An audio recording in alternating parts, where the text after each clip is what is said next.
So let's talk about art. We're still in the Renaissance. We're in the high Renaissance.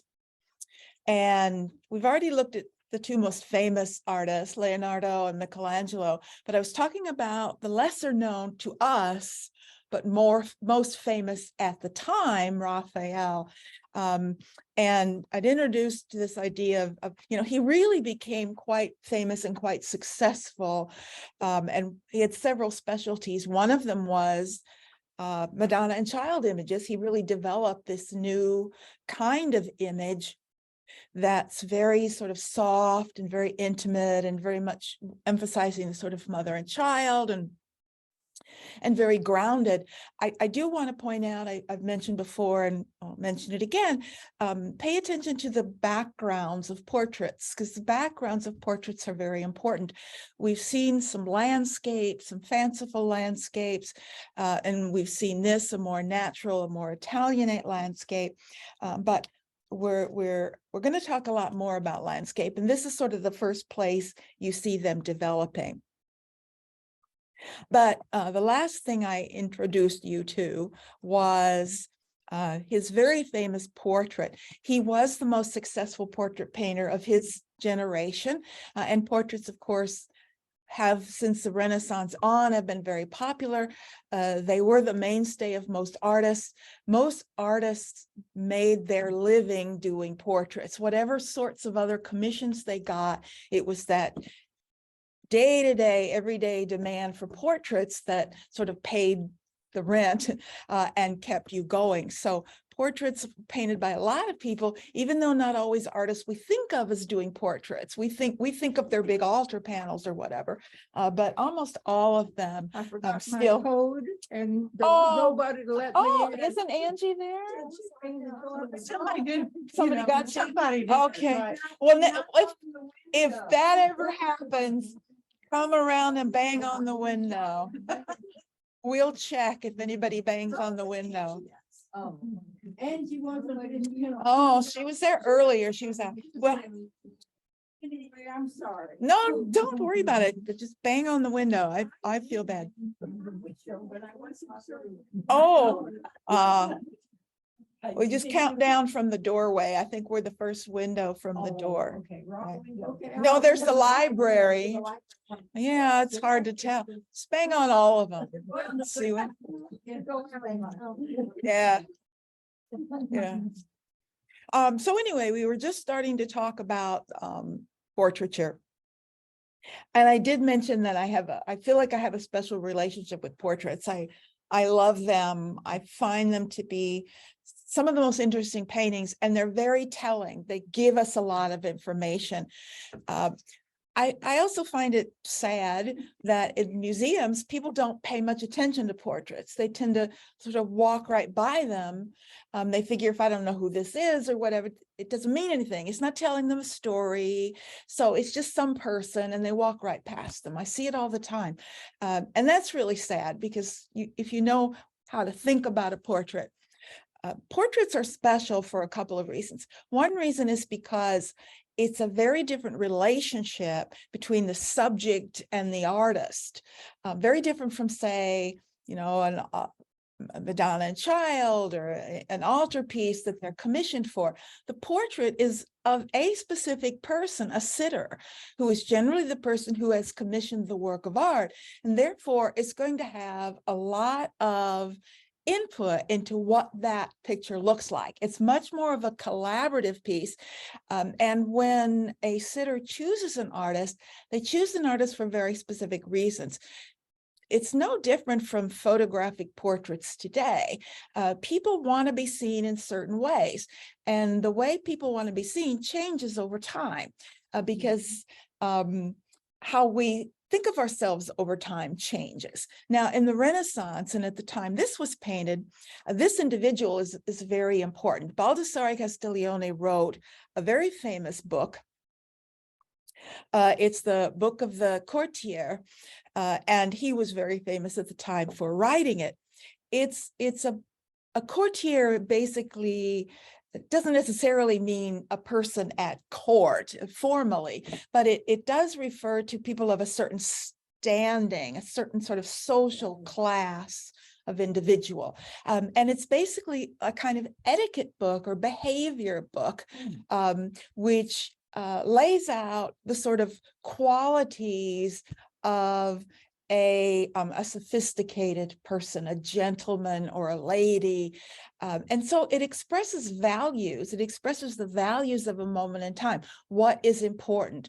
For example, things like not being showy. Now, we know that the Franciscan reforms were very influential during the Renaissance, and the Franciscan reforms dealt with simplicity and modesty and humility. And so it was considered of high importance to be humble and not showy. And so, yeah, you're wealthy, but you don't want to sort of overdo that in the picture. There's a somewhat of a restrained quality. And we do see that in this picture. He's wearing velvets and furs. And now, Raphael is an absolute master with oil paint and his ability to create textures. It's very sensual texturally. It's very intellectual in many ways, but you want to just reach out and touch that fur and that velvet. I know in the photograph it sort of looks just like flat black, but in the real painting, that you can see that's velvet. I think the finest part of this painting is that background. Look at that absolutely beautiful chocolate brown color. It's so warm and it's so minimal. It's very sensual. I mean, this is not sort of overly ornate or decorative.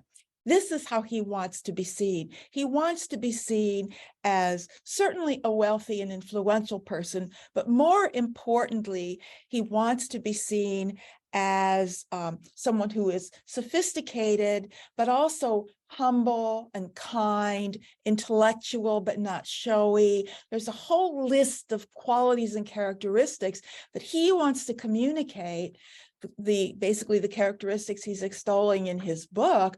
And he's chosen Raphael because he believes Raphael can communicate those ideals better than anyone else. And he absolutely does. This is another good example of that sort of power of the eyebrows. This is where they talk about, smiling with your, true smiles and false smiles. You don't really see a smile. His lips aren't turned up, but his eyebrows are lifted in such a way that suggests he's a kind, benevolent person. We read him that way. There's nothing off-putting about him. He's sort of grandfatherly. He does look kind. And from everything I've read, he really was that kind of person. But don't assume that's true just because someone looks that way in a portrait. In this case, they match up, but there are plenty of cases. Portraits aren't the exposing the real person. Every time I read that, you're putting yourself out there and exposing who you are. I mean, that's ridiculous. It wasn't any more true then than it is now. Yes, you can manipulate photographs. You can manipulate paintings too. People are seen the way they want to be seen, not who they are. Portraits rarely reveal the essence of a person. They reveal the essence of what that person wants you to think of them. That's what they are, and always have been. So, there's nothing real about reality or real about sort of somewhat realistic portraits. So really one of my favorite paintings. And it makes such an interesting comparison. When you start comparing portraits, you start seeing differences, and then you have to ask yourself sort of, why are these different? Why does one artist make this choice and another artist make that choice? Well, with the Mona Lisa, we've got Leonardo's typical sort of fantasy backgrounds, those landscape backgrounds, those busy backgrounds, and it really does pull attention away from her to a great extent. We're going to talk more about we're about 100 years away at this point of when landscape itself starts becoming a voice, an important voice in a painting. It's still background here, but it is playing an increased role. Certainly for Leonardo, the busyness of it sort of exoticizes her, where the quietness and the warmth of it, of course, Leonardo's using all these cooler colors in the background. Raphael's giving us these wonderful warm tones that all add to the character. We'll come back to this painting. Do you have any idea where that painting is located? No, I don't. I should, but I don't. Got it here. Yeah.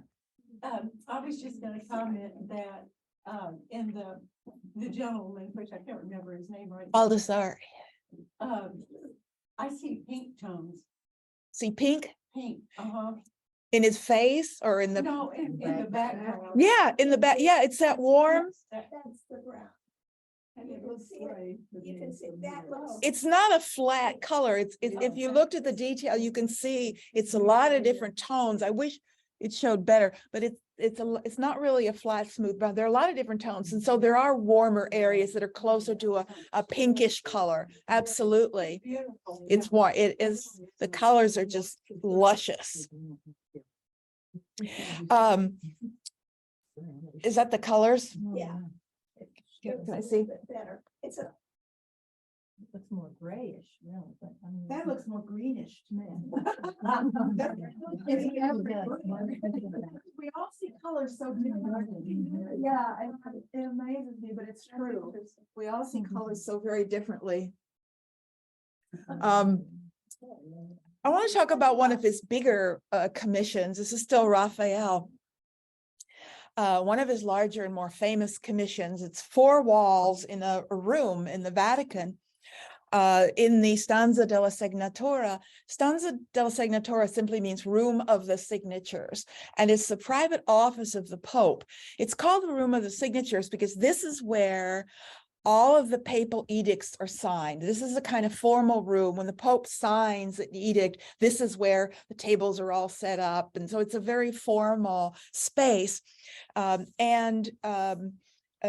II, the same Pope that commissioned Michelangelo to paint the Sistine Chapel ceiling, commissioned Raphael. In fact, they're working on these at the same time, and that's going to be significant, as you'll see. So he commissioned him to paint 4 walls, and what he wanted depicted were 4 branches of knowledge in 1510. And I say that because our ideas, the way we organize how we think about knowledge changes dramatically. And this is a really good comparison. The 4 walls are religion. So these are the 4 hallmarks or sort of stalwarts of the Renaissance intellectual world: religion, philosophy, poetry, and law. Now, it's interesting to compare that to how we divide and think of knowledge. And if you want to know what that is, all you have to do is pick up any university bulletin and see what colleges they have. Like where I was, we had a college of humanities and fine arts. We had a business school. We had science and technology. I always forget some of the colleges. Yeah, well, science and technology was all together, but different schools divided differently. But there's going to be science, there's going to be humanities, maybe there's a separate fine arts college, there's going to be a business. I mean, this is how we think about it. What's significant is we did not have a college of poetry. We didn't even have a department of poetry. I mean, they were buried in, in sort of the English department. The fact that I think that's the most surprising. Religion, that's not surprising. There are typically schools of theology, whatever. Philosophy, no, we didn't have a college of philosophy. We had a department, but it was under humanities and fine arts. Law, yeah, there are law schools, but certainly philosophy stands out, and poetry really stands out as being very different from the way we think today. Now, I must clarify, philosophy then did not mean what we call philosophy today. Philosophy included, it was basically intellectual learning. So it included things like mathematics, was part of philosophy. It was basically anything that was intellectual, and they considered it that. Poetry identifies how important poetry was as an art form. It was considered the highest art form. In fact, they had a hierarchy of the arts. Poetry was at the top, and then you'd go down to sort of music, and then way down were the visual arts, and you know, painting, and the like. Way down at the very bottom of all of them is sculpture. Now, when you think about this hierarchy with poetry at the top, sculpture at the bottom, what does that suggest they're basing this on? Density. Oh, you're close. Intellectual. Versus yes, physical, yes. It's a bias against manual labor. And the most physical of the visual arts is sculpture. I mean, more than painting. Pure intellect in poetry, right? And then music. And then as you go down, it gets more physical down to the sculptors, who are one step above stonemasons. I mean, they weren't out there quarrying their own stones per se, but they were out at the quarry picking out. I mean, they were more physical. And I think that's really interesting. Also, we're going to look at one of these in detail, one that really exemplifies these ideas. The Disputai is the name of the painting about religion. That's actually relating to this dispute within the church over the nature of the Eucharist, whether the Eucharist really was the actual body of Christ or whether it symbolized the body of Christ. It was a big dispute about that within the church at some point. I don't remember when, but this painting depicts that. That's what the Disputa is. The School of Athens is the one we're going to look at. That's philosophy. Parnassus references classical mythology. So it's poetry is being linked to sort of the classical world. We know that's elevated.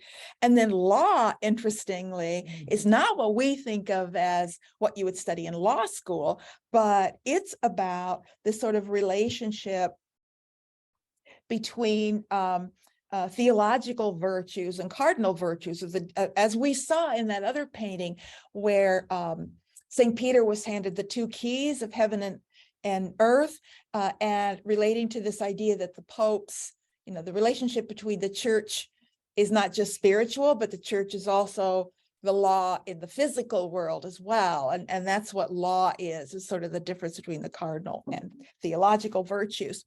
But let's take a look at the School of Athens. Now, this is a fresco, a very large fresco, 19 foot by 27 foot. And it's Raphael at his best. You know, Raphael was the great synthesizer.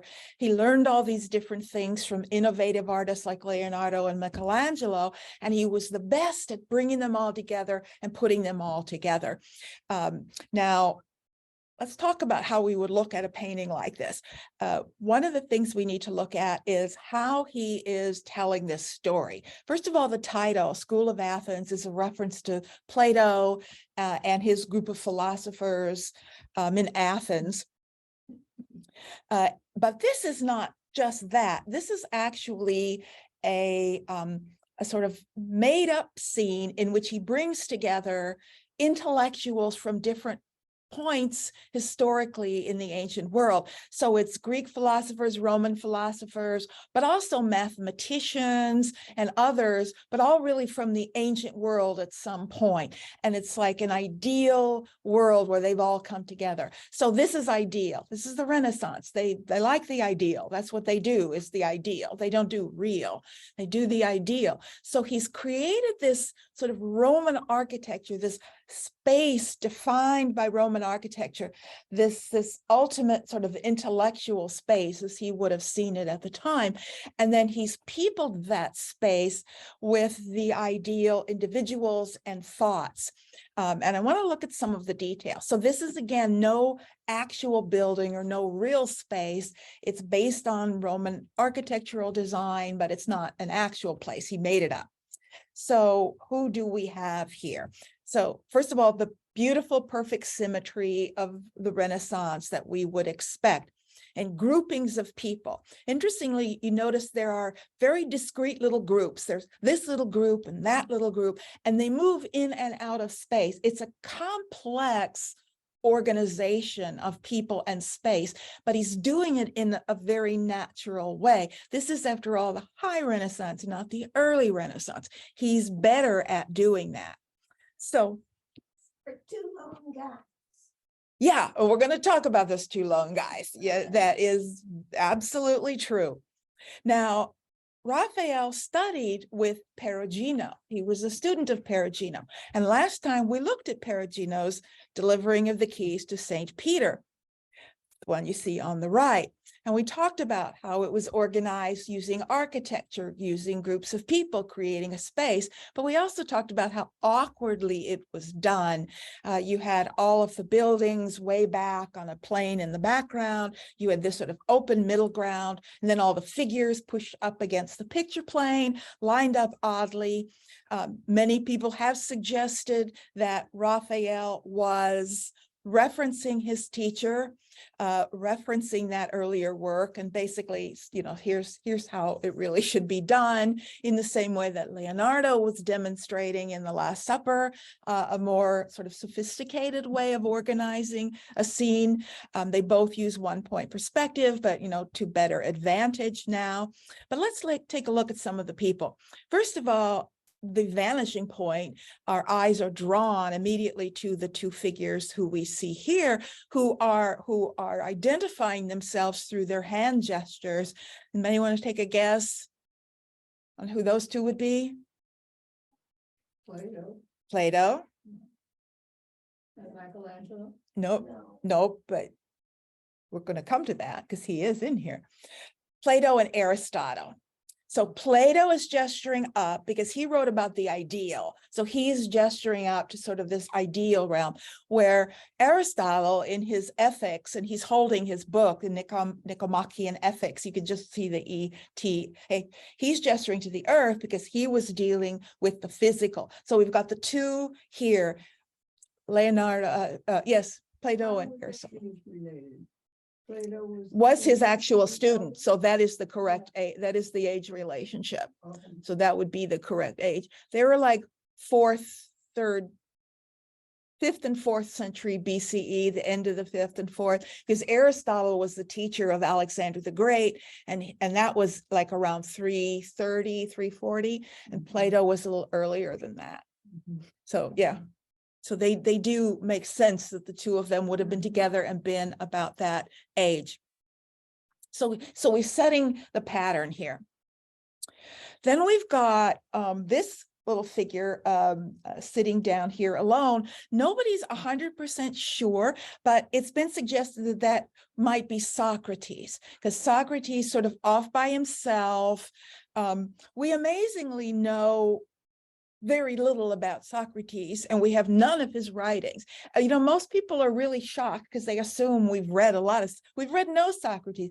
Everything we know about Socrates comes from Plato, who said what his teacher said, but we don't have anything his teacher actually wrote. It all comes from them. So he's sort of isolated on his own. What's even more interesting about this figure, not so much who he is, but what he looks like.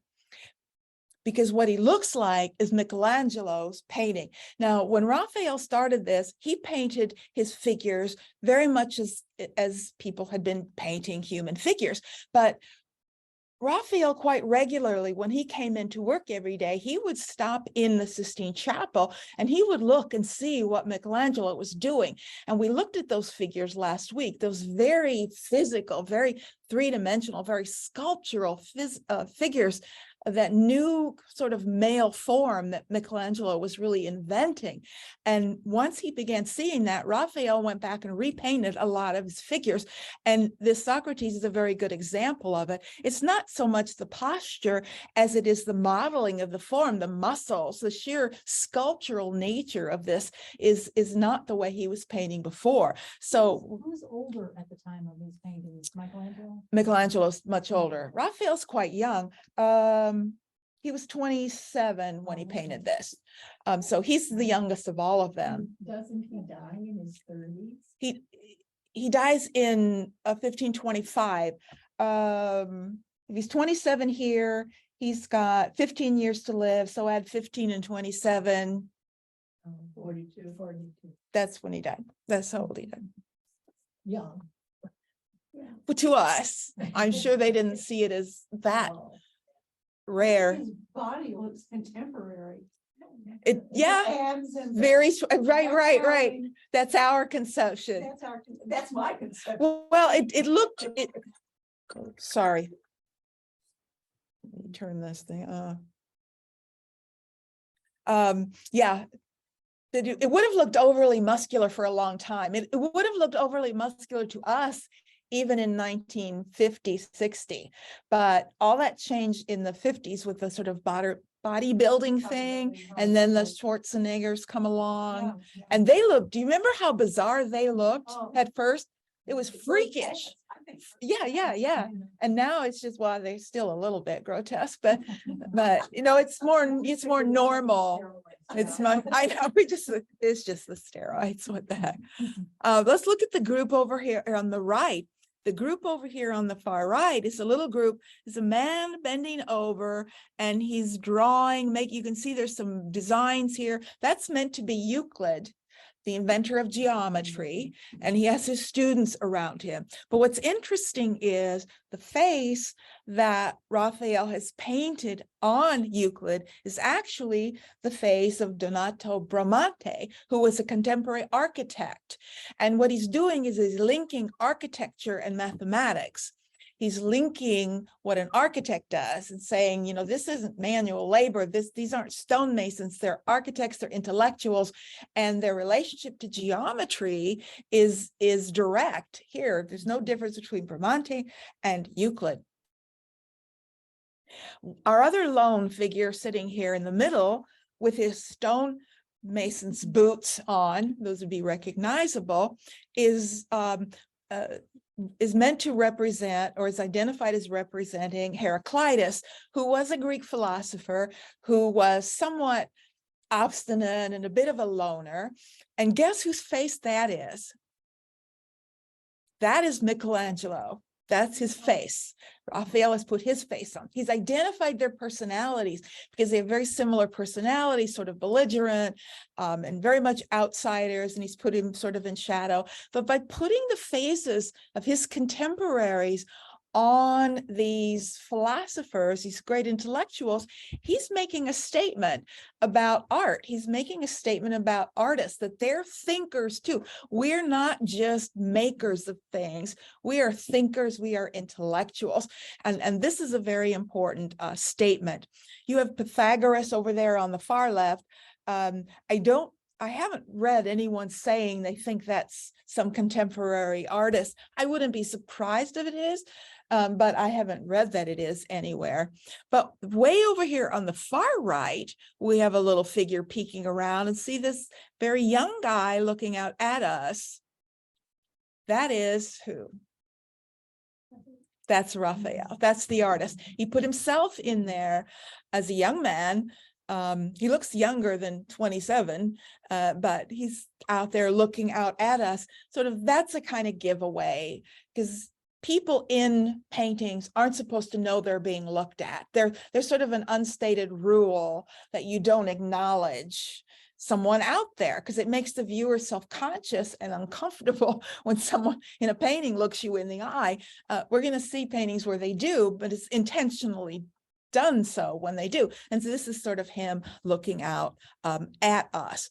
So the School of Athens as a whole then is a really grand statement. It's not only the statement the Pope wanted, because the Pope wanted to be seen. He commissioned this because he wanted to be seen as a modern thinker. He wanted to be seen as a man of his time who understood the importance of sort of the intellectual world as well as the religious world. I mean, he got his own sort of political statements in there on other walls, but he's trying to connect himself to this as well. And then Raphael goes ahead and takes one more step and connects it to the art world and everything there. So it's a very intellectual piece.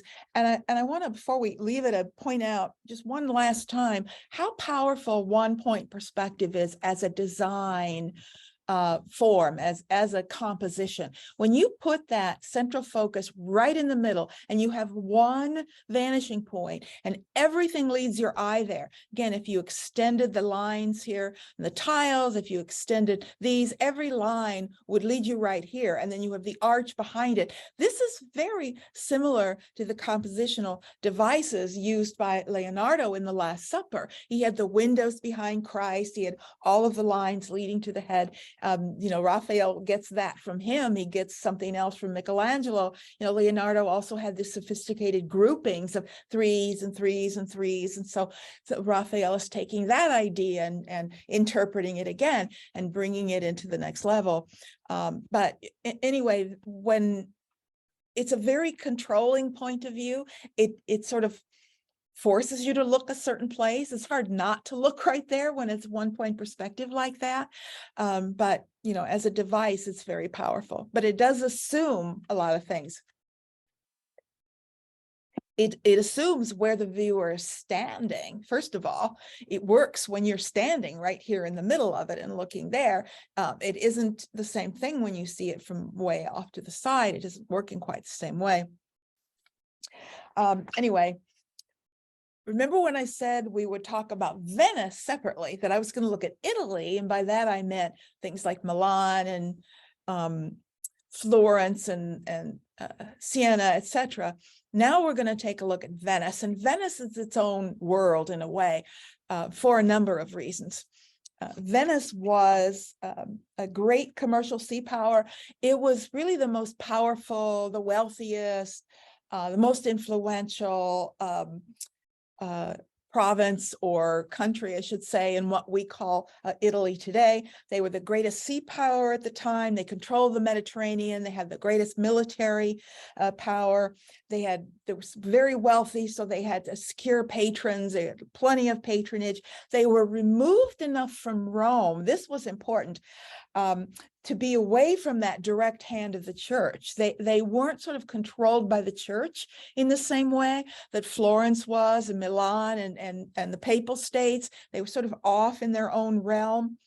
They developed a lot of new things. They were very important because as the Ottoman Empire is spreading further and further west, we know that Constantinople has fallen, but the Ottomans are pushing into Europe, and it's only Venice here along the coast and their powerful army that is stopping the Ottoman Empire from moving right into Europe. And there are a number of important moments in time when that comes into play as very important.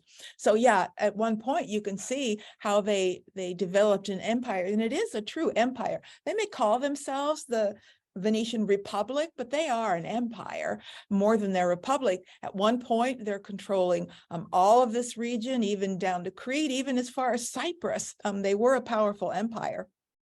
Now, one of the most important things that Venice brings to the art world is the use of canvas. Remember, in the rest of Italy, they're in oil. They're painting in oil now, but they're still painting on wooden panels. It's Venice that begins using canvas, and they do so for a number of reasons. First of all, we've seen a lot of frescoes in Rome, in Florence, in Milan. You don't see frescoes in Venice. There are no frescoes in Venice. If anyone tried doing a fresco in Venice, it didn't last very long, right? Water, seawater. You can't have seawater and frescoes in the same place. It doesn't work. It was far too humid for frescoes. So what they started doing, because they are the largest seafaring nation in Europe at that time, they had warehouses full of canvas for sails, for ships, right? So they would take this canvas and they would stretch it over the walls, hard wall surfaces, and paint on the canvas. So the canvas would soak it up. You didn't paint directly on the wall, and you don't have the problems you have with a fresco. So that's how it started.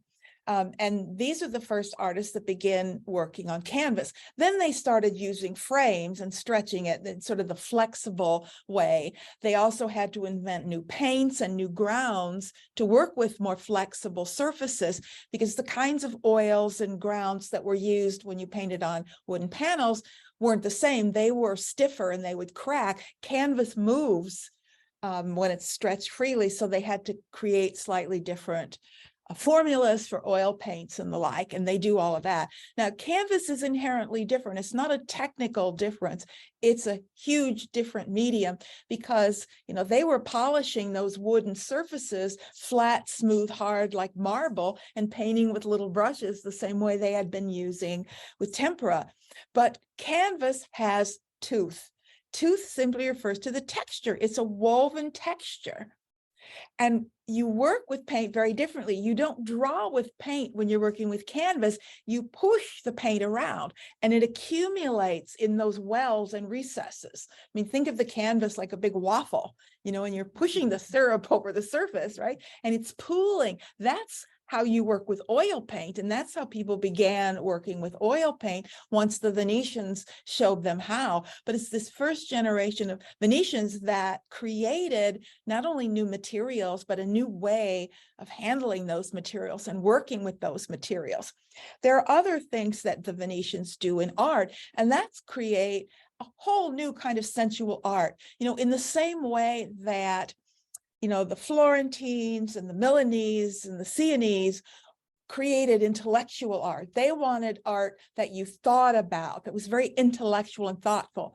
The Venetians don't want that. They're a different people.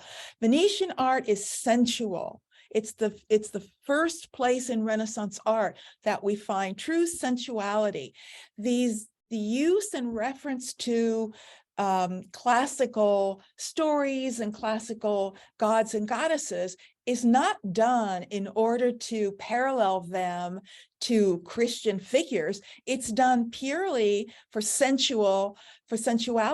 Venus in Florence may have been equated with the Virgin Mary, but Venus in Venice, Venus is purely sensual. She's not some sort of pure Virgin Mary, not in Venice. After all, it's named for her. It's a city that embraces Venus and everything that goes with her. Now, surely the single most famous painter of all Venetian history, and certainly I think one of the top 5 painters of all time, and certainly one of the top painters of his own generation, maybe one of a couple, is Titian. Titian is one of the most famous painters ever. He's not the inventor of these techniques. He studied with an artist named Giorgione, and Giorgione unfortunately died very young. He was the first one to actually paint on canvas. He's the first one to invent the new painting techniques, and he passed them on to his young student Titian, who had a long life and a long career. So we associate all these things with Titian, but I do want to throw out the fact that there is this other guy who taught it to him and who died young. Yeah. The women are naked, however, the men aren't. Yes, let's talk about that. Let's talk about that. I think that's true today. I think that's, yeah. I mean, World hasn't changed, but there is a reason for that. It's nice talking to all of you because you'd be surprised. Undergraduates get embarrassed really easily, and they don't like pointing out that someone doesn't have clothes on, and that's just so ridiculous. I can ask them, what's odd about this painting, and they'll just sit there and nobody will say anything. It's like, oh.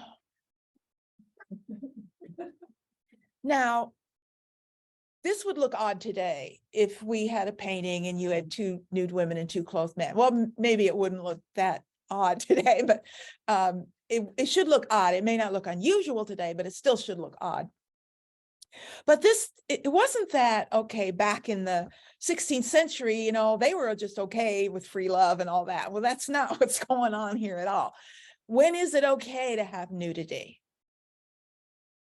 Right, when it symbolizes something, right? But that usually meant male figures, right? Male nude equals heroism, right? The heroic nude. But these aren't male figures; these are female figures. Okay, let's look at what we've got. This is the Venetian countryside.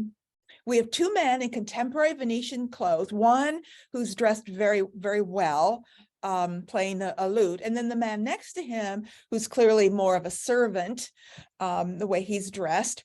We have a shepherd in the background who seems to be playing a violin, and there's a sheep by him. We have the 2 men, notice, don't seem to be paying any attention to the two women. And the angels? the women? No, but we're getting closer. They're not angels. They have no wings. This is a muse. They're muses. Do you know who the muses were? In ancient Greek art, there are 7 muses. Every art has a muse. There's a muse of painting and a muse of music and dance. Whatever. They are these female figures that are inspirations. They inspire each of the arts. So these are muses. One, the woman at the well is pouring water. Pouring water into well is again, it's an old symbol. It symbolizes poetry. And then the other woman has a sort of a little flute thing. So she's probably the muse of music, and one's muse of poetry. So the men don't see them because they aren't really there. Right. Anyone looking at this in the 16th century would have understood that immediately.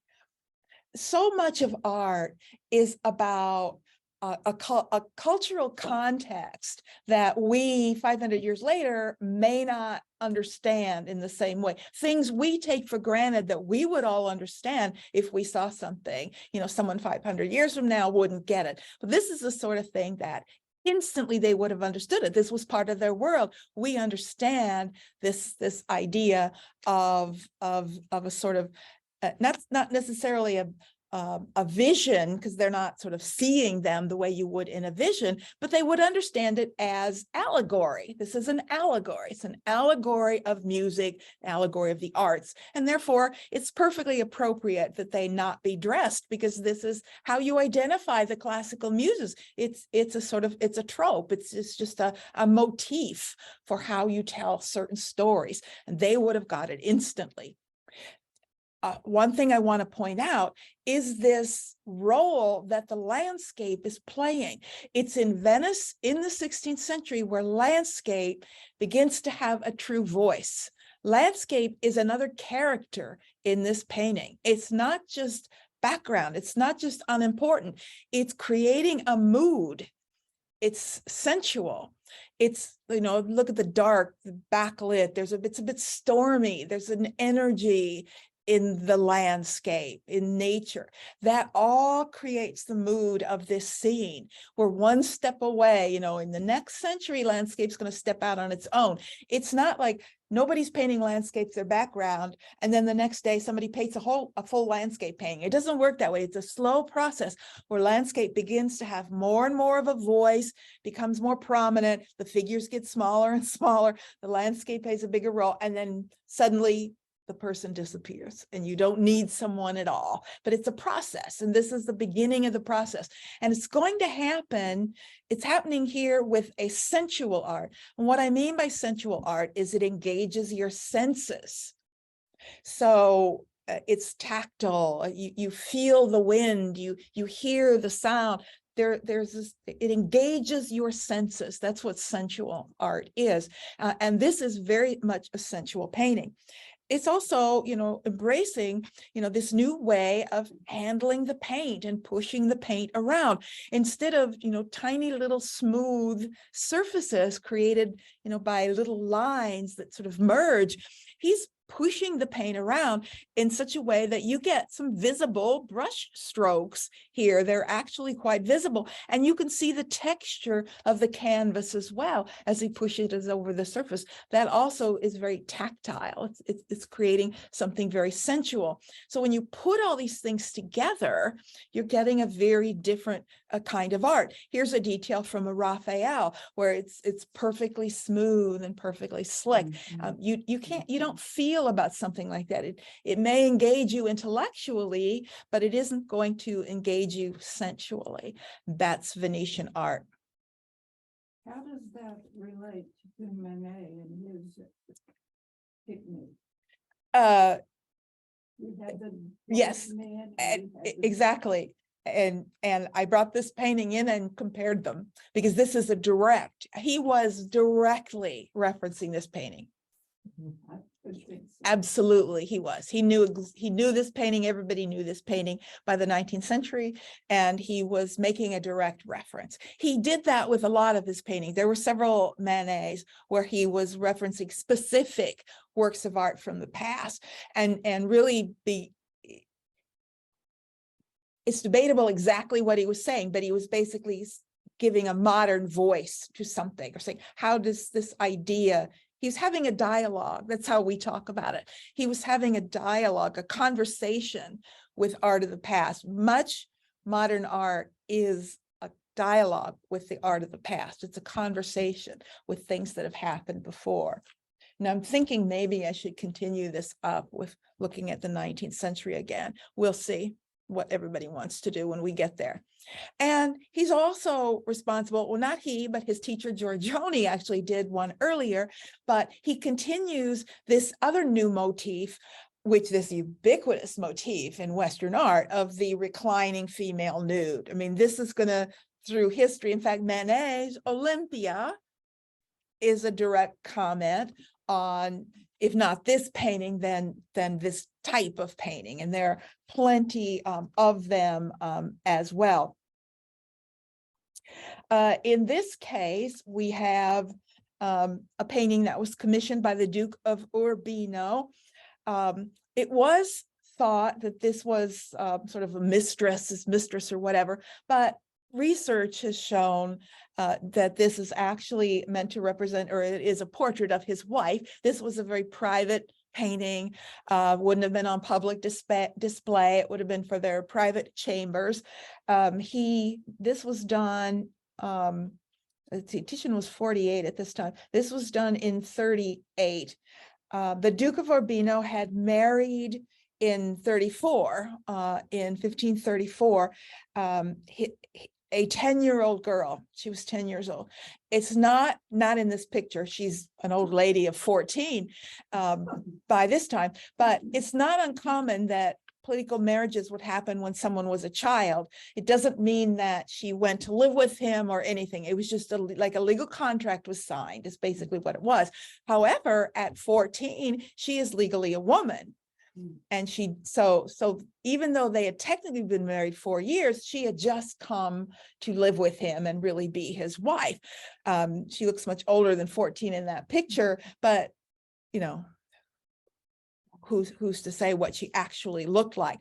And there are other things in it that have been recognized as relating to domesticity, things like sort of the flower she's holding, the little spaniel there on the bed, which is a symbol of domesticity. But this is a study in sensuality as well. Again, they're hard to see, but that deep green, that's a deep green drape that's behind her in velvet, and it's very sensual. You get the sort of red brocade down here of the couch, the sort of cool satiny surface, and then the warm flesh. It's just a study of different textures in the scene, and they're all very sensual in detail. So very important scene in the motifs that it creates historically. But not the very first, but almost the first. So as we move into, when we move into the 17th century, the biggest influences on the next century are not going to be the high Renaissance stuff we saw. They're not going to be the Leonardos and the Michelangelos. It's going to be Venetian art, because that's the direction art is going, is to emotion. It's a moving away from the intellectual and moving more toward emotion and drama. So Venetian art is going to be very influential, and also German art. We haven't looked at the German Renaissance. The Renaissance moves to Northern Europe very late, right? We talked about control of the guilds in Europe. The guilds were very strong in Northern Europe, more so than in the South. That's why the Renaissance begins in Italy. And it takes about 100 years, but eventually German artists start demanding some freedoms. And we'll talk about that more. But I want to look at this very famous altarpiece by Matthias Grunwald. It's the most famous German Renaissance piece. And while it's 16th century, which should be high Renaissance, it's still filled with medievalisms. It's very much an earlier style. They're just holding on to those old traditions in the North. It's oil painted on wood and panel. It's a polyptych, in other words, many different panels. This is the closed view. You can see this sort of seam running right down the middle. I'm not going to look at all of it. I just want to look at this closed view. It's the most famous view. The Isenheim altarpiece, because it's in Isenheim, or it was in Isenheim. Grunewald was an architect and an engineer, and as well as a painter. And this altarpiece was commissioned and made for the Abbey of St. Anthony at Isenheim. And St. Anthony is what is known as a plague saint. It was a monastery that specialized in medical care. It ran hospitals for victims of various nasty conditions, particularly a lot of them associated with skin ailments and diseases. So this was actually made for the hospital chapel, not the main altar of the Abbey Church. So this would have been, like many hospitals today have these little non-denominational chapels. Anybody can go in. It's sort of like that. Of course, it wasn't non-denominational. Everybody was Catholic. At this point, still, this is 1510. This is 7 years before Martin Luther nails before the Protestant Reformation. We're going to talk about the Protestant Reformation in a few minutes, but they're still Catholics. So the messages here are aimed at a specific audience. They're aimed at not monks, this is aimed at people who are either ill in this hospital or families of people who are ill in this hospital. And we'll see how that is relevant in just a moment. So first of all, it is a crucifixion. We have Mary and Mary Magdalene and John the Evangelist and John the Baptist. The two wings, on the right wing, we have St. Anthony, and the left wing over here, we have St. Sebastian. Both of them are plague saints. St. Sebastian has arrows in him. St. Anthony is a plague saint because he went out into the wilderness and was tormented by demons, and demons typically are associated with illnesses. Illnesses are often presented as little demons that are attacking you. It's a very medieval sort of way of thinking about illness. St. Anthony is a plague saint because he was shot with arrows. He was pierced with arrows. If you ever see anybody that looks like a saint and he's got arrows stuck in him, it's St. Sebastian. Very, very early on, people drew a connection between arrows flying from the sky and plagues. And when I say a long time ago, I mean, it's in Homer, going all the way back to Homer, like 800, 900 BCE. Homer's referencing arrows blindly flying from the sky. And it has to do with the way plagues sort of randomly hit people in the same way that arrows might hit this guy and miss this guy, whatever. Plagues are like that. So connections are made, and now St. Anthony is a plague saint. Interesting how these things happen. The predella, remember this horizontal band, typically we've seen a sarcophagus down there. Now, this is now the scene of the entombment of Christ. And what we have is, see this little dividing area? These two panels actually slide apart, and there's a sculptural grouping behind it of the Last Supper. But what's interesting is the way the panels cut off the legs of Christ. If you slide the panels in half, he would be amputated below the knee. Now that is intentional because of the conditions of many of the people in this hospital. Many of them have had limbs amputated.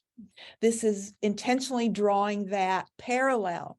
When we look at the main central scenes, First of all, we see something we haven't seen for like 100 or more years, and that is an Agnus Dei, the Lamb of God, that old late medieval symbol. This has no place in Renaissance art. It's very, very old, this idea of a symbol like that. So we get the Lamb of God in there, showing how the medievalism still in this painting. When we look at the details of the body of Christ, this is where we really see the intensity of the story. His body is covered in sores, the lips are blue. It's a horrific scene. This could not have been made anywhere except in Germany at this time. And no one would have accepted looking at this other than someone from Germany who was sort of used to the extreme realism. We saw that Vesperbild's painting as an example from like a couple hundred years earlier than this. Now, there's no biblical context for the kinds of sores that cover the body of Christ. It is, however, very similar to many of the plagues and conditions of the people suffering in this hospital. This is very intentional. This is a very personal and emotional statement. The crucifixion as a whole and in a very general way is, in the Christian church, meant to be a statement of Christ taking on your sins or Christ suffering for your sins. This is a literal and personal interpretation of that. He's literally taking on the skin ailments, the amputations, etc., that people in this hospital are suffering. So it's not that, oh, they're just trying to gross you out or make him look bad. There's a reason for this. It's that passion and intensity that drives German art that you see over and over again. It's a rejection of the ideal. I call this super realism. This is real in the sense that it's not pulling any punches. It's not prettying anything up. It's, if anything, exaggerating, the worst parts of things. But nonetheless, that's a German sensibility. Makes a wonderful comparison to, look, here's what Raphael is doing more or less at the same time. Now, that's a very young Raphael. It's very young because he's still got the angels in the sky. I mean, he's not going to do that anymore. So that identifies him as very early, but that's very Italian. The one on the right is very Italian, very idealized. There's no suffering. It's not emphasizing the suffering. It's a symbol of the crucifixion. It's not the reality of it in any way. So it's very, very different takes on the same subject.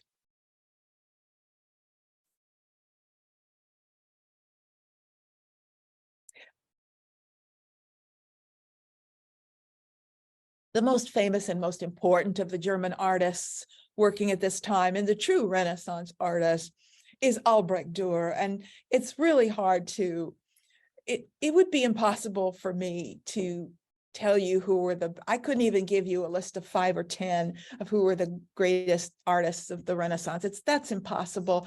We all have our favorites, but I can't imagine any list that wouldn't have Titian, that wouldn't have Dürer, that wouldn't have Raphael, Michelangelo. I mean, there's so many, but Dürer is special. And again, he's very, very German. Dürer had traveled to Italy. He'd made a couple of trips to Italy, like in the 1490s, and he'd seen, Leonardo was working early on. We're into the 16th century now. He not only saw how people were painting, more importantly, he saw how people were treated.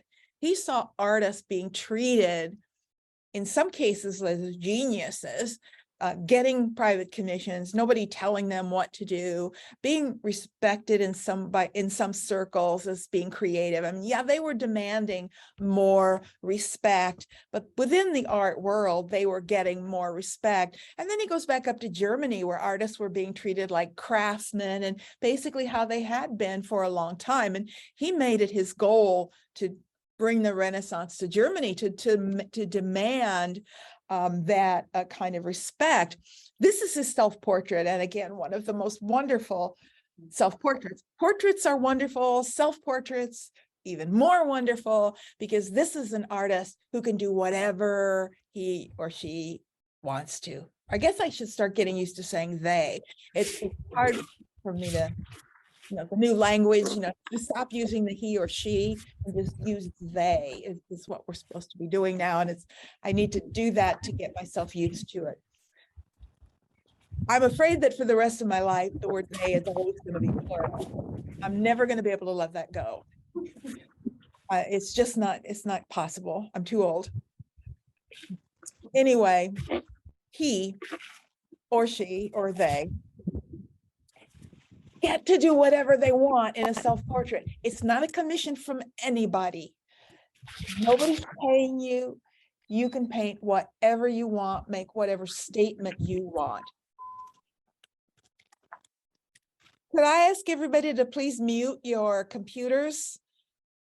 Thank you. Self-portrait. Now, let's look at this. First of all, what is this? Does everybody recognize that gesture? It's a blessing. It's the gesture a priest uses when they're giving a blessing. He's intentionally linking himself to Christ. This was often done in Italy as well. This is what humanism does. Christ is to the spiritual world as man is to the physical world. And if Christ is the creator, in fact, they start using that word for artists. Artists used to, and I don't remember which Italian word it is, but it used to be said that artists made things. Now artists create things. And to use that word create is a powerful statement. It puts you up with not equal to God, but within your sphere of influence, you are equal in that in your world, you are a creator. He's also exaggerated his hair, made his hair longer so that it matches a lot of Renaissance paintings of Christ. So he looks a bit more Christ-like. I think people today would see that as very Christ-like hair because we're all used to those Renaissance paintings too. He is sitting there square on, looking you in the eye. You're not supposed to do that. This is what we call an aggressive painting. This is aggressive. It's confrontational. Confrontational art literally confronts the viewer. It's a different relationship to the viewer than other paintings. Most paintings you could look at, nobody's looking at you. You're sort of free. When he looks you in the eye, you become self-conscious. He's confronting you. You and he exist in the same realm. You can't ignore confrontational paintings. You can hate them, but you can't ignore them because they're staring you in the eye. And that's part of it. He signs his name right here in the front in big letters. I made this, not some unknown craftsperson. Here's my initials. I made this. And he writes right here in big letters, I, Albrecht Dürer of Nuremberg, painted myself thus with undying colors at the age of 28 years. He writes it right out there. I made this. It's great. And I'm only 28 years old. I mean, it's a powerful statement. It's very much his style, which is very linear. This is Northern. This is not sensual Venetian. Remember, they're still back in an earlier period. Little brushes, wooden panels, very fine. He is one of the great drafts people in the history of art. Nobody is a draftsman like him. And when I say draftsman, I mean drawing linear work. Nobody does linear art better than Albrecht Dürer. That also made him a great printmaker. Let's look at these two. Oh, two of my favorites. Aren't these wonderful? And what they tell about each other. This is why we use compare and contrast. Each one individually says something. When you put them together, they just both scream. They just sing in terms of who they are, what they're doing. They're both perfect expressions of a moment, a place, and an artist and a sitter, all coming together perfectly. They're very, very different, yet beautiful expressions of their moments. Because he's such a great craftsperson, he, along with a few other people in Germany, are really initiating this revival of printmaking and this initiation of printmaking into the realm of fine art. Printmaking had been around in the Middle Ages, but it was mostly a folk art tradition. It really wasn't considered fine art. It's with Dürer and a few others that it's brought into the realm of fine art. Now, a print, which I'm sure you all know, but I guarantee you my undergraduates didn't, is a fine art medium. You know, because in common language, we use the word print for all sorts of things. Posters on the wall, we call them prints. Well, that's not what we're talking about. We're talking about unique, handmade works of art that are made in multiples. That's how they differ from a drawing or a painting. There are multiple identical versions, but they are all authentic works of art. Relief printing is the earliest type. A relief print is one of several different types of prints in which the raised area of a matrix is inked. Now, the matrix is the material that you carve. Here's a sort of contemporary image of someone making a woodcut. Take a block of wood, and what this person is doing is basically, you know, put a drawing over it, and then carve away the background, so that the raised area will then have ink rolled over it, right? So the cat and the background, those are the raised areas. And then you lay a sheet of paper over the top and sort of take a roller and press it and lift it up, and you get a black and white reversed image of what you carved. Relief printing is, to me, the hardest type, because you have to think backwards. Now, normally when you make a mark on a sheet of paper, the line you make is the positive form. In this case, the mark you make with your tool is actually the negative. You're not making the marks that define the cat, you're marking the back, what's not the cat, and you're cutting away the background. So you have to take ability to think that way, which is why I would say most artists historically, including Dürer, hired a carver to actually carve the blocks for them. Most artists do not carve their own wood blocks. They do a drawing of it, give it to a carver, who then transfers that drawing to a wood and carves it away. And then gives it back to the artist, who usually print it themselves, but wouldn't necessarily even have to do that.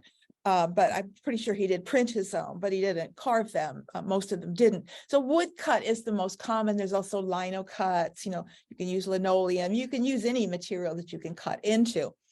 Woodcut is one type. His most famous woodcut series were the Four Horsemen of the Apocalypse.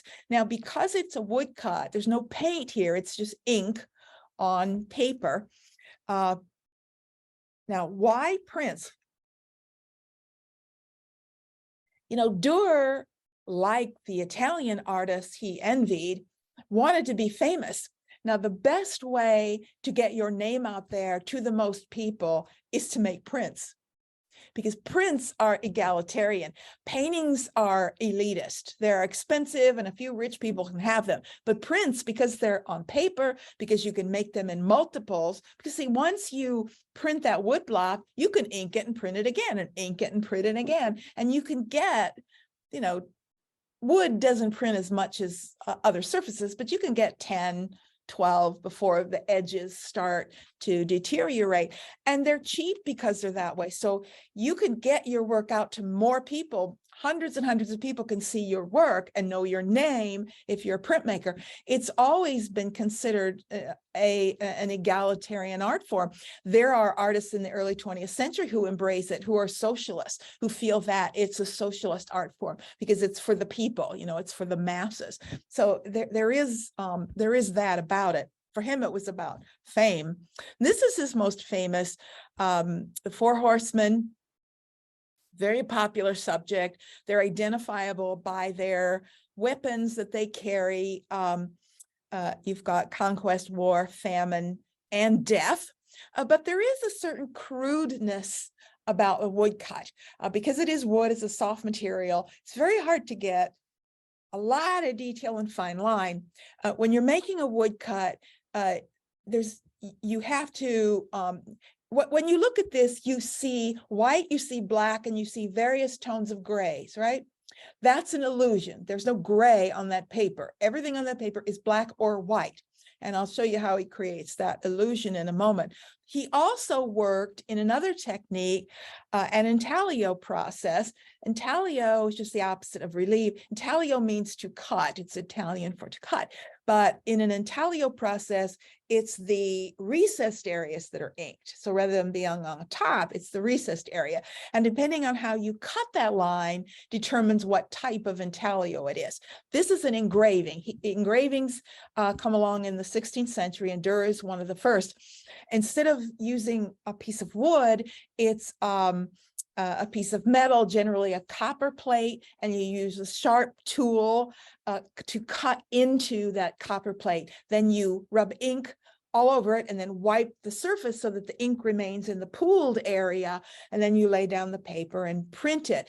Because the ink is recessed, you have to run it through a machine, a sort of printer machine that presses down, so the paper is sort of pressed so that it can soak up. So this is more intuitive because the cut that you make is the same as the line you would draw. So many artists cut their own copper plates, even though they didn't cut their own wood blocks. Now, this is the copper plate and how you cut it with the tool.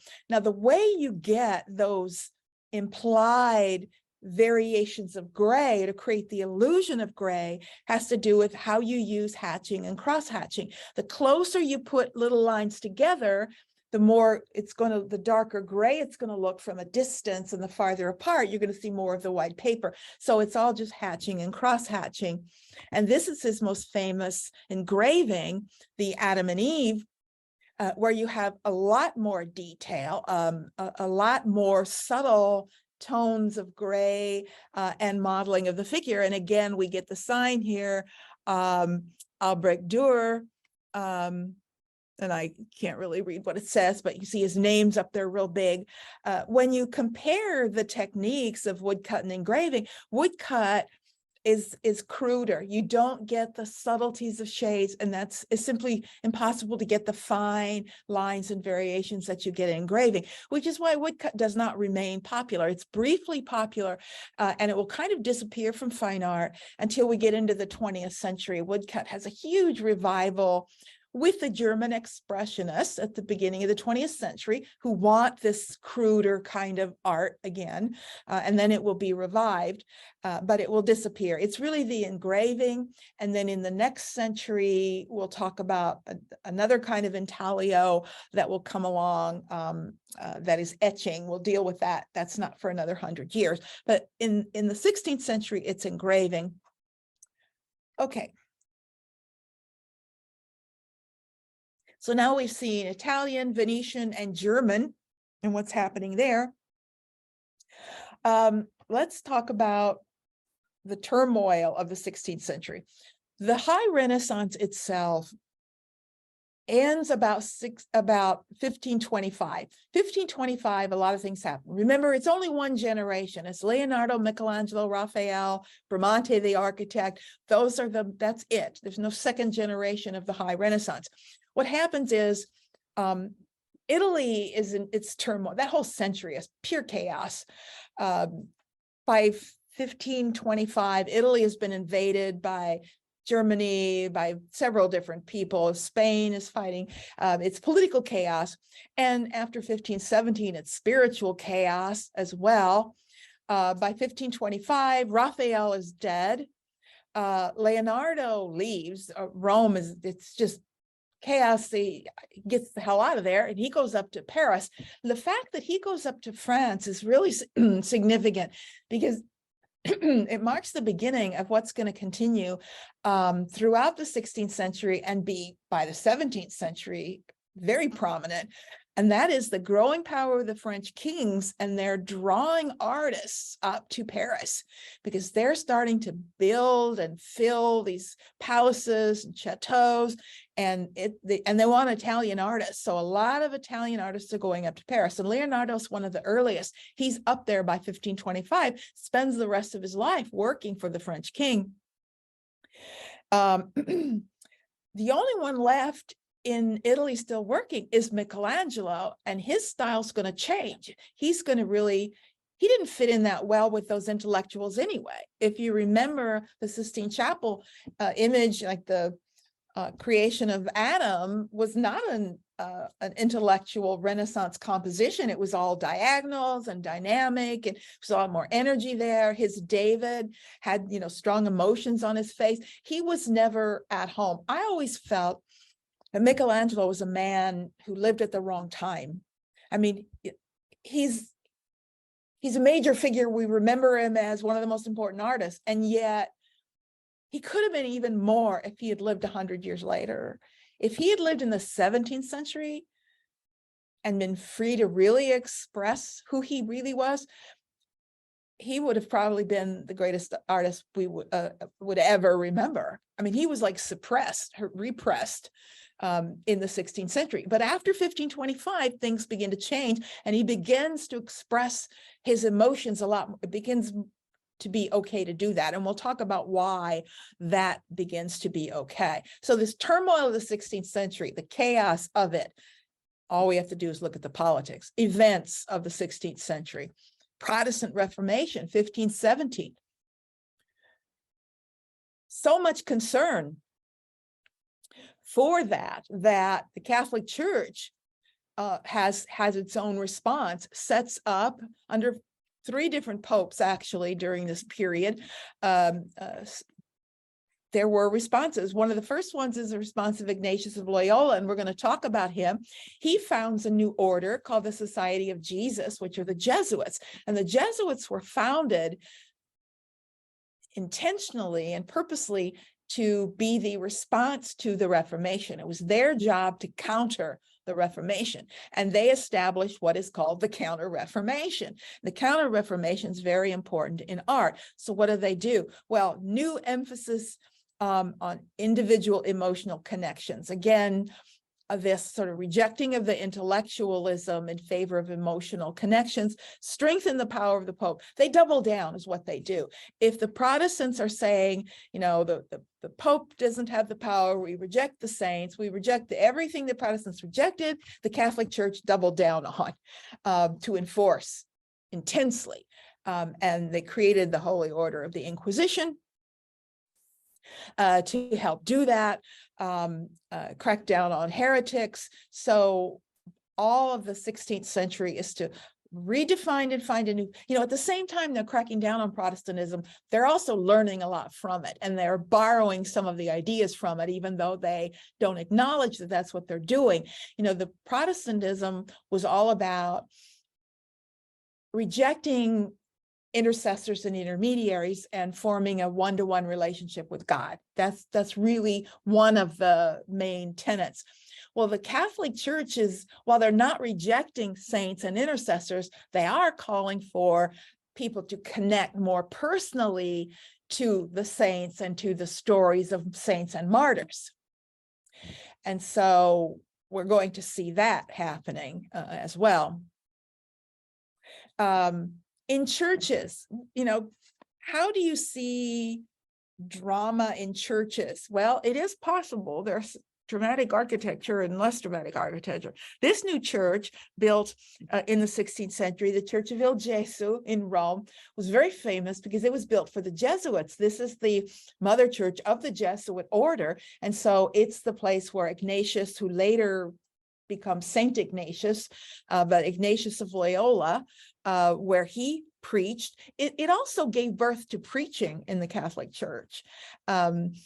Ignatius would do these long preaches and work everybody up in the church. I mean, it was almost like a revivalist meeting in a Catholic church, which was not at all typical of what happened in a Catholic church, but it did happen in this church. It's interesting to compare a 15th and a 16th century church. The designs are quite similar. It's just that, look at the intellectualism of the church on the left. These wonderful, it's about patterns and repeated patterns and geometry, and it's a very flat surface, where the one on the right is beginning, it's not as much as they're going to be, but it's beginning to be more dramatic, more coming off the surface, you're getting more contrast. As elements of a building come off the surface, they create shadow and highlight, and that creates drama. So the more something extends out from the surface, the more dramatic the churches become. This is a sort of intermediary phase to what's going to happen in the 17th century. The inside, this is design. The inside is like one big open space. They wanted a space where people could be, just all be there. This is a kind of, I don't know what the terminology is, but this is a kind of congregational church. This is a church where you didn't sit back quietly and maybe participate in the Eucharist. Everyone was participating, and you came up front with crowds of people to hear him speak. That's why I called it revivalist. It wasn't quite that, but it was similar to that. So they wanted this one big open space as opposed to just little side aisles and transepts and the like. It's roughly the basilica plan, but shaped a little differently. Inside, it's open too. The inside, we have the same thing. It's this big curving open area that people could all come up to and everybody see, rather than being really deep and the clergy being way back in an apse somewhere on the other side of a choir. They're all right here in front. This painting is painted in the 17th century. So this is not a 16th century painting. But what I love about it is it's for the subject. This depicts, or supposedly depicts, Ignatius of Loyola giving a sermon in El Gesu. And I love it. This is actually a Baroque style, 17th century style. But, you've got him up there, this brilliant, charismatic speaker with little cupids in the sky. They're not cupids, they're little putti figures. Putti, P-U-T-T-I, putti figures is something we see in Baroque art, 18th century art. They're a kind of invented little figure that's half cherub and half Cupid. It's taking the classical idea of a Cupid with wings and merging it with the Christian sort of cherubs, and they're called puttis, and they're everywhere in art.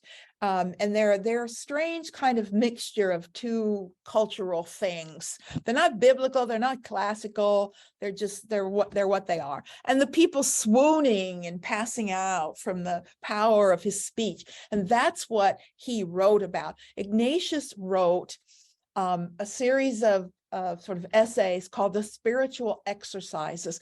And in the Spiritual Exercises, he talked about how people should connect to the stories and images. It reminds me of what was happening back in the Byzantine era, where people were connecting to icons and meditating on icons, and you were supposed to imagine yourself there. Well, that's what he says, imagine yourself there. But he says, connect to it sensually. Like if you're thinking about the nativity, he says, I want you to imagine you're there and think about, what would you hear? What would be the sounds? What would be the smells? What would it feel like? I mean, engage all your senses. And that idea of engaging your senses in order to connect with something is an idea that was very appealing to artists, because that's what artists do. They connect your senses. They create things that are tactile, or where they want you to sort of hear or feel the wind or that sort of thing. In fact, he specifically talked to artists and told them to do that in art, that art should engage people's senses and help them connect to these stories, not in an intellectual way, as in the Renaissance. Now, this is right at the time that Michelangelo is beginning to work in a slightly different way. We looked at his ceilings earlier, but he comes back like 25 years later and paints the back wall. And this is largely recognized as the beginning of a new Italian style called Mannerism or Mannerist art, which is going to dominate in Italy for quite a while. First of all, it's a scene of the Last Judgment. Now, that is not a subject matter that we saw in Renaissance art. Remember where we last saw the Last Judgment? Back in the Middle Ages. Remember that tympanum over the doorway where you have the sculpture of the Last Judgment and creatures being stuffed down into hell, and it was very emotional. It's very much a high medieval idea from right after 1000, when people were, afraid they were going to hell. It's really a sign of spiritual crisis. When people turn to the Last Judgment theme, it's a moment of spiritual crisis. Happens every time. So let's watch for that. If we start seeing scenes of Last Judgments, there are patterns. But this is a very different depiction of it than we saw before. We do know that Michelangelo was himself going through spiritual crises at the time, and he was identifying with many of the figures here. This is the back wall fresco, and we'll look at some of the details. First of all, we have Christ here in the center, not God the Father, but Christ, and this is Mary here. To his right. This is not a case where they're being linked and identified together, as so often happened in art. What's mannered about it, and what we mean by mannerism usually refers to idiosyncratic techniques, like you've got a really odd way that you do something, that's a mannered style, and it often means distortions of forms, elongated or twisted, proportions are off. It's an intentional rejecting of all those classical rules that had been followed during the Renaissance, that proportional things. It's going away from that. Now, the reason for some of the sort of misproportionate figures and the kind of boneless forms and the elongations and the heads that are too small and the shoulders that are too narrow, that is all done intentionally in order to create tension. Pablo Picasso said, whenever you distort the human form, it inherently affects us psychologically, that it creates tension, because it's our body, it's the human body. And he understood that when he was twisting and distorting forms and doing it on purpose. The same thing is true with mannerism. We identify with the forms in a certain way. Michelangelo was never a great rule follower anyway. We've already seen that even when he was doing so-called Renaissance art, didn't always follow the rules. So proportions are somewhat problematic here. This detail here of various angels and the names being shown, things like this, the proportions of this figure, it's bizarre. Well, it's typical Michelangelo body, typical Michelangelesque male form, but the head is way too small for the body. In terms of foreshortening, that head's closer to you. It should be bigger, if anything, than the body. He's made it smaller, which makes it sort of oddly proportioned. And we see that in numerous other places. This over here is St. Bartholomew, one of the various saints. St. Bartholomew was a martyr, and there's a growing interest in martyrs and martyrdom, and we'll talk about that when we get into the 17th century. He was flayed alive, and which was a popular martyrdom. Not popular with the people who were being martyred, but with the church. And this is the flaying knife. So this is him holding skin, like holding his own skin, which would have been cut off of him. However, it's fairly obvious that this face and this face are two different people. You may recognize from Raphael's School of Athens that is the face of Michelangelo himself. He put his own face on the flayed flesh of St. Bartholomew. Now, that is someone who's in crisis. That's someone who's struggling and identifying with a dead martyr. I mean, he's clearly identifying with St. Bartholomew, and that's very telling. I can't remember who asked earlier about the overpainting. I think did you ask about it? This is the wall where a lot of the figures have been overpainted. There was nudity all over this.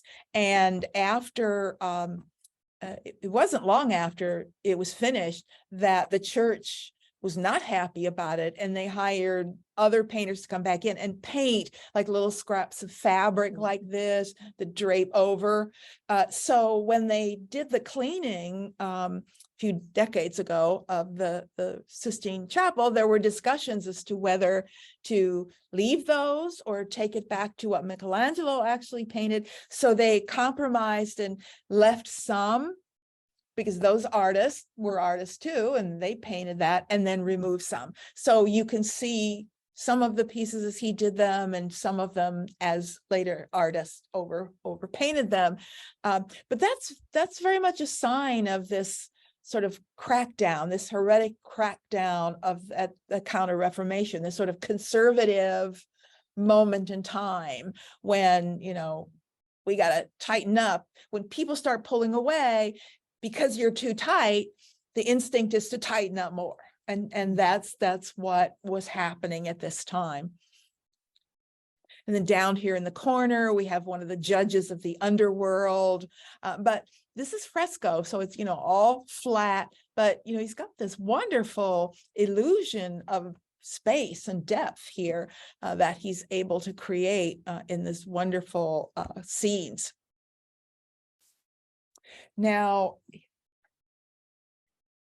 that painting and others really sparked this Mannerist movement in Italy.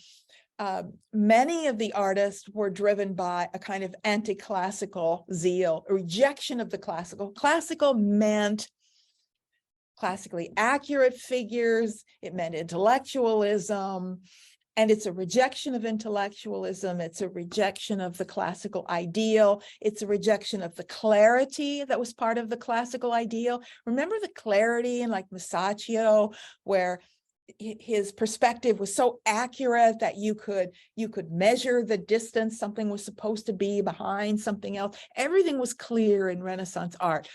It's not clear here. In fact, it's a very odd, distorted space. It's emotionally intense. It's unstable. And I think that's part of the emotional intensity that these works were meant to communicate. Pontormo is one of the masters of the period. This is a deposition. His scene of the deposition, which is often associated, you know, I have all these notes here and I absolutely never look at them. And at some point I want to look at something and I'm like 5 pages behind. I have to find it here because I do want to look something up. Yeah, this was accompanied by a scene of the Annunciation. Those were often depicted together, the Annunciation and the deposition. It's like the beginning and the end of Christ. The Annunciation just before he's born, when he's first announced to Mary, and the deposition, which is when he's taken off the cross, sort of after his death. So again, they become bookends of his life, in the same way that the sort of nativity and crucifixion are can be seen as bookends of his life. So they're what are called pendant pieces, meaning they were meant to be hung together. But I'm just looking at this one. Now, it's a very strange composition. First of all, it's not symmetrical. It's what we call an axial composition. It sort of spins around in a circle, and right in the center there's like nothing there. I mean, the whole scene, there's no place for your eye to rest or for your eye to sort of enter and move through. The space in Mannerist paintings, I like to call it the crowded elevator space, because everybody knows what that means, right? When an elevator door opens and it's already packed and you're trying to contemplate whether you want to step on there or not, it's like it's uncomfortable. And that's the space in Mannerist art. It's like everything is pushed up to the surface and it's supposed to make you tense, not necessarily uncomfortable, but certainly tension. Where are they standing? They're floating in space. Christ seems to be boneless. His proportions are way off. The colors are odd. These are not the colors of Renaissance art. They're strange tones of pinks and blues and peaches and they're greens. They're beautiful colors, but they're not what people are used to. They're not that clear classical primary color at all. This is oil on wood, so it's going back to that fine linear style again to get that slick, smooth surface. Very unusual style. I find that Mannerist art is something you either love or hate. It's some people really, really hate it. Some people really, really love it. Here's a detail of the strangeness of it. I love it, but then I love a lot of things, but no, Mannerist art, I love its oddness. And its proportions, its disturbing quality. You can't help but think about it in that way. Again, let's look at how someone like Raphael would do it. They're similar in some ways, but look at how clear Raphael's is, how composed it is. It's got the sort of the two halves. The space across the picture plane is clear. The space back into the picture plane is clear. You know exactly where each person is in relation to every other person. You know how the space unfolds into the background with its atmospheric perspective. That's the classical view. That's the Renaissance view. Now we've got a rejection of that. I also think a good bit of this anti-classical sensibility has to do with the generation itself. You know, by 1525, these artists have all been heralded and recognized as geniuses. What do you do if you're the next generation? What do you do? How do you follow a Raphael or a Michelangelo or a Leonardo? I think there's a kind of a reaction among younger artists to not try and follow that. Let's not try and do what they did and do it better, because we can't. So I think there's an element of that as part of the sort of anti-classical vein as well. Whether they even were aware of it or not, they certainly jumped on it. And oh, I got it. One of my favorite painters of all time, another one on my list, Bronzino, portrait of Eleanor of Toledo and her son Giovanni de' Medici. This is a stunning painting. That color, that blue glows. It's electric. It's absolutely beautiful. And so different from other portraits that we have seen. First of all, it is a formal portrait. This is Eleanor of Toledo. This is the wife of Cosimo de' Medici. This is a powerful and important woman. He did numbers of studies of her. This is about who she is. This is very calculated in terms of how she wants to be seen, just as every portrait is very calculated in terms of how they want to be seen. To us, she appears sort of haughty, sort of formal, definitely, very staid, very elegant, very aloof, as she would have been. The little boy here, Giovanni de' Medici, is from birth groomed to greatness. In fact, he was groomed to be the Pope when he was born. It was decided he was going to be the Pope. This was determined. The popes all came from these major families. There were numerous Medici popes and all of the major family names. Unfortunately, he died at the age of 17, but he was already a cardinal. Can you imagine a cardinal at 17? But that's because he was a Medici. This is sometimes said to represent the sort of absolutism of Cosimo's rule. It's about class, it's about wealth, it's about power, it's about dynastic power and succession. It's a statement about this boy and who he is, who he will be, who he's married to, and the details, the style of this is most closely related to that sort of Flemish painting we saw from the 15th century when oil paint was first used. It's like the Ghent altarpiece, where we looked at all those details of God and the crown and the jewels and the like. There's a showiness to it, an opulence to it. Absolutely. Very linear, no brushstrokes here. It's just smooth surface, powerful image.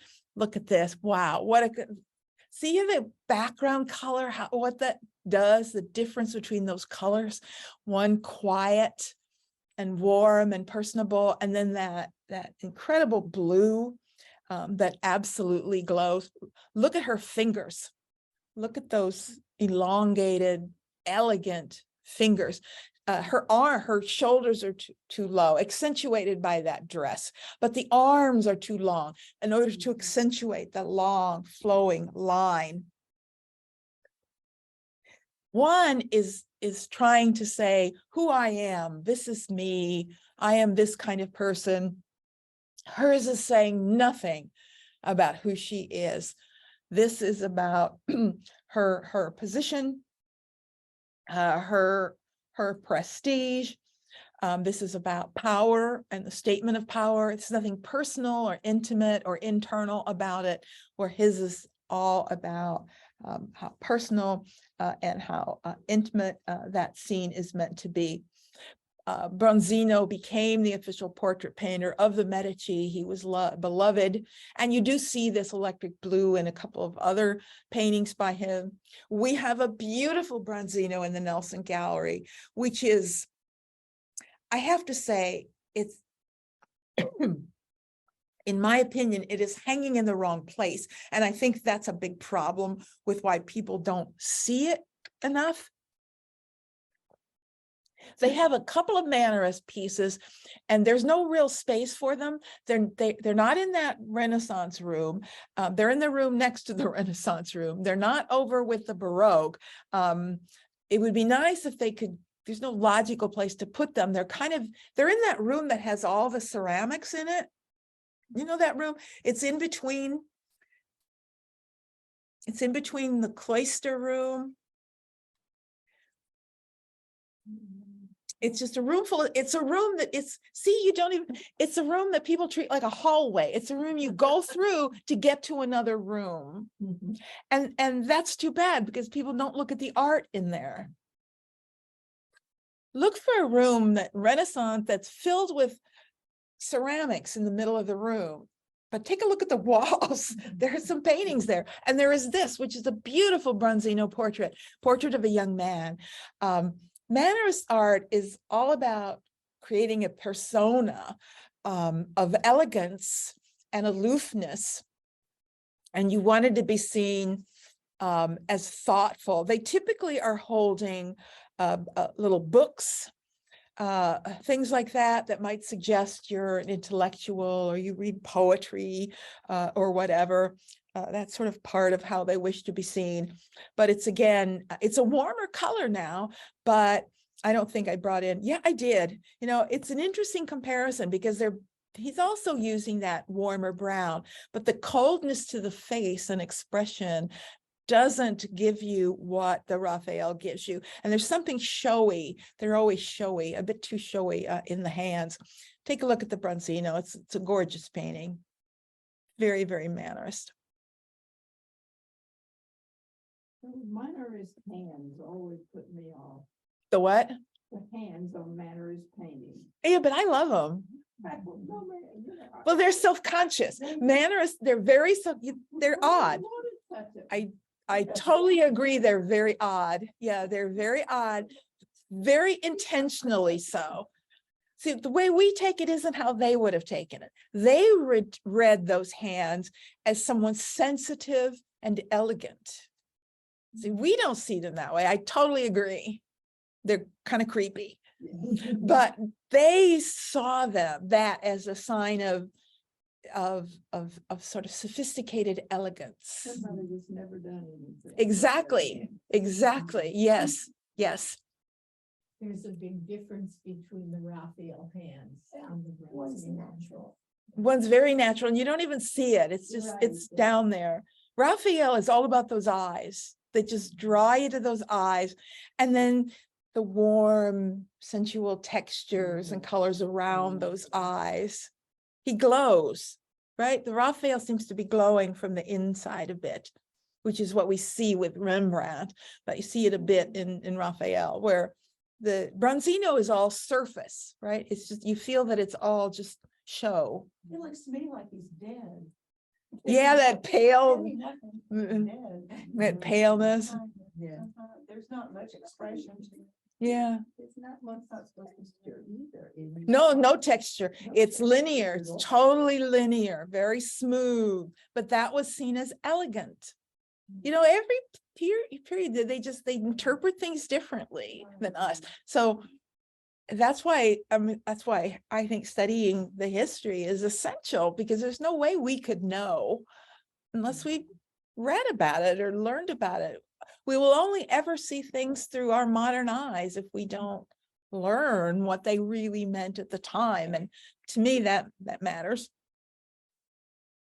And of course, our famous Mannerist Last Supper, Tintoretto's, which I mean is a brilliant example of a moment in time and the different interpretation. He's turned this into something that couldn't be more different from Leonardo's. We get multiple light sources here, one real and one sort of spiritual. It's like a whole different event. It's not only a different looking event, it's like he's telling an entirely different story.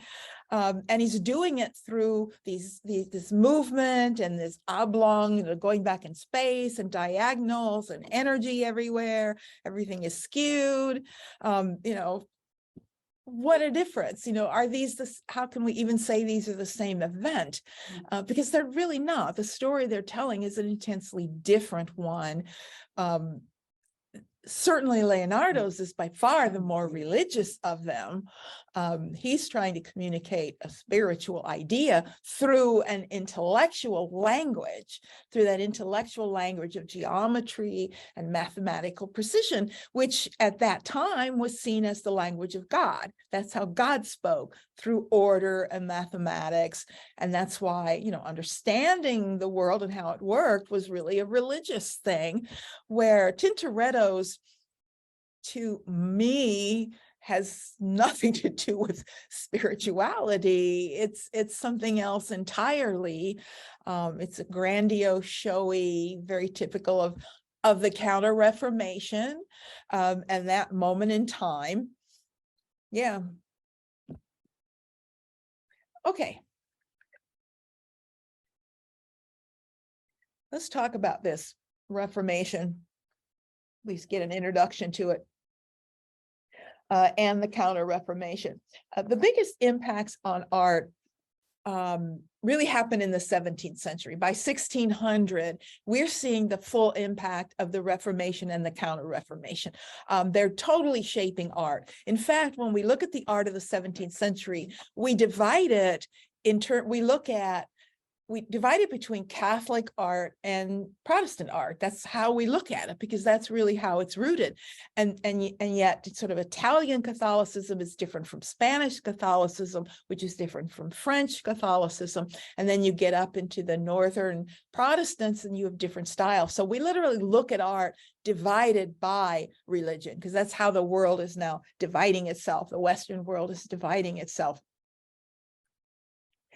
We've already talked about the turmoil that is happening, how, the Counter-Reformationists, the Jesuits, blamed sort of intellectualism and turned back to the sort of intense emotions and art. By this time, it was widely accepted within the Catholic world that sort of the goal of art was to evoke a response, to evoke an emotional response from people, and not just to make them think about it, to make them feel about it intensely. The primary influences, as I said, are Venetian art. So we're going to see oil on canvas dominating. We're going to see a new style, a new way, a painterly style of handling paint. Mannerism is going to be influential as well in its drama, in its sort of compositions and dynamic movement and the like. What I think is one of the major points is that the viewer is no longer meant to be a passive observer of the art. They're meant to be a participant in the art and in the story. Art reaches beyond the frame of the picture or beyond the pedestal of the sculpture, and it's meant to sort of grab you and pull you in and make you part of the piece. And here's the sort of breakdown by 1648. We'll talk about some of the politics when we get there, because interesting things are going to be happening up here in this area of the Netherlands. It's going to be a split, but we'll talk about that when we reach that point. Yeah, we'll talk about the politics of how southern Italy becomes part of Spain, and all of this is happening at this time. So 17th century. What continues is the influence of the Jesuits and Ignatius, now Saint Ignatius, new ideas, advances in science. The Renaissance certainly thought of itself as scientific, and in a little ways it was. Certainly you have the great inventions of Leonardo and his drawings and the like.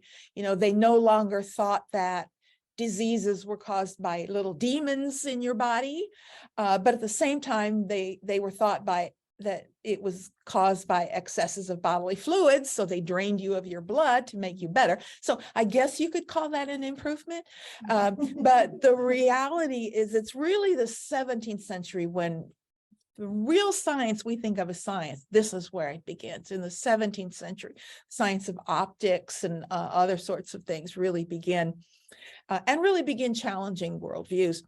The full suppression of the Franciscan voice is now in play. This is a period that is about excess and drama, and the kind of quiet humility of the Franciscans is no longer desired. The Jesuits wage all-out war against the Franciscans. The goal of art, as I said, emotional response, and art reaches beyond its frame. All of those things we're going to see. Some of the influences on art are going to be things like theater. This is a great age of opera and theater in the 17th century, when it becomes big and dramatic. And a lot of that's going to affect the visual arts actually quite a bit. I'll give everybody a chance to make notes. Okay, first work. Let's look at one more David. Our third David, our Bernini David.